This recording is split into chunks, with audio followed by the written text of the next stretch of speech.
નમસ્કાર મિત્રો, આજના વેધર બુલેટિનમાં તમારું સ્વાગત છે। આજની વિડીયોમાં વાત કરીશું ગત 24 કલાકમાં ક્યાં કેટલો વરસાદ પડ્યો અને આવનારા સમયમાં શું છે વરસાદની આગાહી। મિત્રો, સમગ્ર ગુજરાતમાં ચોમાસું સંપૂર્ણપણે સક્રિય થઈ ગયું છે। મધ્યપ્રદેશ તરફ સર્જાયેલા લો પ્રેશર અને ઓફ શોર ટ્રફના કારણે છેલ્લા 24 કલાકમાં રાજ્યના અનેક વિસ્તારમાં ભારેથી અતિભારે વરસાદ નોંધાયો છે। છેલ્લા 24 કલાકના મહત્વના આંકડા અને આગામી દિવસોમાં વિસ્તારવાર વરસાદની આગાહી તમારી સમક્ષ રજૂ કરીએ છીએ। પ્રથમ વાત કરીશું 24 કલાકમાં નોંધાયેલા વરસાદના મહત્વના આંકડા।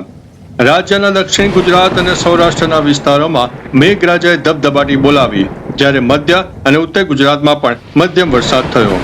દક્ષિણ ગુજરાતની વાત કરીએ તો સુરતમાં ખાસ કરીને ઉમરપાડા અને પલસાણા, નવસારીમાં ચીખલી અને જલાલપોર અને વલસાડના વલસાડ સિટી અને વાપીમાં 3 થી 6 ઇંચ જેટલો વરસાદ પડી ગયો। તાપી અને ડાંગના આહવા અને વઘઈ વિસ્તારમાં પણ 2 થી 3 ઇંચની આસપાસ વરસાદ નોંધાઈ ગયો। હવે સૌરાષ્ટ્ર રિજનની વાત કરીએ તો ભાવનગરમાં ખાસ કરીને વલભીપુર, પાલીતાણા અને મહુવામાં ઉપરાંત અમરેલીના રાજુપલા પંથકમાં 2 થી 2.5 ઇંચ આસપાસ વરસાદ નોંધાયો। બોટાદ અને ગઢડામાં પણ 1.5 ઇંચથી લઈને 2 ઇંચ સુધી પાણી પડ્યું। હવે મધ્ય ગુજરાતની વાત કરીએ તો આણંદના ખંભાત અને સોજિત્રા, ખેડાના નડિયાદ અને કપડવંજ તેમજ વડોદરા અને છોટા ઉદેપુરમાં પણ 1.5 થી 2.5 ઇંચ જેટલો વરસાદ ખાબકી ગયો। અમદાવાદ પંથકના ધંધુકા અને સાણંદમાં પણ 2 ઇંચની આસપાસ વરસાદ નોંધાયો। ઉત્તર ગુજરાતની વાત કરીએ તો પાટણના શંખેશ્વર, સાબરકાંઠાના તલોદ અને બનાસકાંઠાના વાવ થરાદ પંથકમાં પણ 1.5 ઇંચ સુધીના મધ્યમ વરસાદ જોવા મળ્યા હતા। હવે મિત્રો, આગામી દિવસોમાં શું છે વરસાદની આગાહી જાણીએ વિસ્તાર પ્રમાણે। આગામી 3 થી 4 દિવસ રાજ્યમાં વરસાદી માહોલ બરાબરનો જામશે। પ્રથમ વાત કરીએ તો દક્ષિણ ગુજરાતની, જ્યાં રેડ અને ઓરેન્જ એલર્ટ આપવામાં આવ્યું છે। તાકીદની આગાહીની વાત કરીએ તો સુરત, નવસારી, વલસાડ, ભરૂચ અને તાપી જિલ્લામાં આગામી 48 કલાક દરમિયાન અતિ ભારે અને જોરદાર વરસાદ થવાની સંભાવના છે। થંડરસ્ટોર્મ એક્ટિવિટી સાથે વીજળીના કડાકા ભડાકા પણ થઈ શકે છે અને કોઈ વિસ્તારમાં તો ભયંકર પૂરની પરિસ્થિતિ પણ સર્જાય તેવું વાતાવરણ સર્જાયું છે।